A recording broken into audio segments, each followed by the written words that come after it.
Bonjour.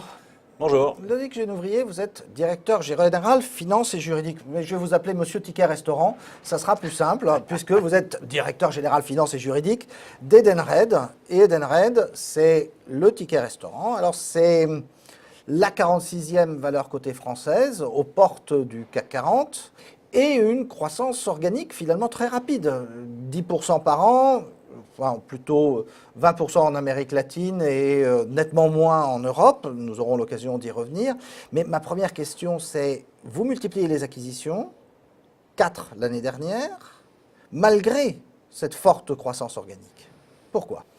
Alors Edenred, 1 milliard de chiffre d'affaires, vous avez raison, mais c'est également près de 17 milliards de volume d'émissions, qui sont bien tous les flux qui transitent par notre société. Alors pourquoi les acquisitions? Eh bien, même si ce n'est pas la priorité de notre croissance, puisque organiquement on a beaucoup de place déjà, eh bien, c'est d'aller compléter cette croissance lorsque ça a du sens. Dans un pays où nous sommes, où nous rachetons des petits concurrents locaux, ce qui accélère notre croissance, notre part de marché, et est accrétive en termes d'IPS. Premier exemple, le Japon, où là, vous essayez d'ouvrir un marché, en fait. Alors, le Japon est un cas très intéressant.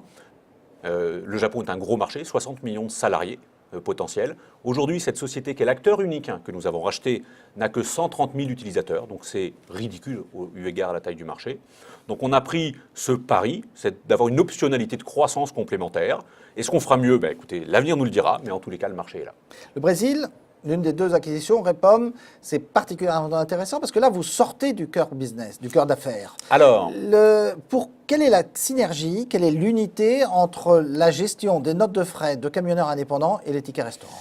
écoutez, on gère des fonds dédiés pour l'entreprise, soit dans le cadre de leur politique RH, ticket restaurant, ticket alimentation, soit dans le cadre de leur gestion de frais professionnels. On a déjà aujourd'hui 10% de notre activité qui est fait dans la gestion de frais professionnels, en Amérique latine et au Brésil notamment. Et donc cette acquisition récente, elle est dans ce deuxième pan de business, qui représente aujourd'hui 10% de l'activité, qui a des perspectives de croissance encore plus fortes. On parle de 25 à 30% de croissance sur ce type d'activité de gestion de frais professionnels.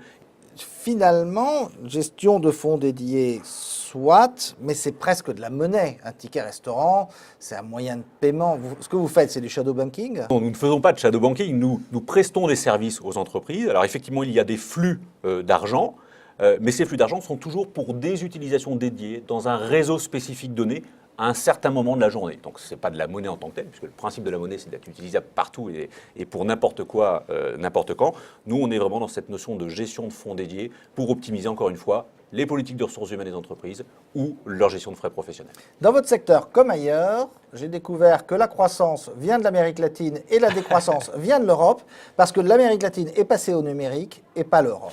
Qu'est-ce qu'on peut faire? Alors, écoutez, le passage au numérique, aujourd'hui, on a plus de 50% de notre activité qui est déjà sous format numérique en 2012. On est aujourd'hui totalement en numérique en Angleterre, totalement en numérique en Turquie. La Belgique a démarré, nous avons déjà 20% en numérique. La France, vraisemblablement, devrait démarrer en 2013. Donc, je dirais que le rythme de croissance n'est quand même pas lié au support numérique ou pas support numérique, puisque la réalité, c'est que dans les pays émergents, la croissance de l'économie intrinsèque et la formalisation de l'économie amènent des relais de croissance complémentés par les niveaux d'inflation qui feront de toute manière toujours un écart important. Merci Loïc Genouvrier.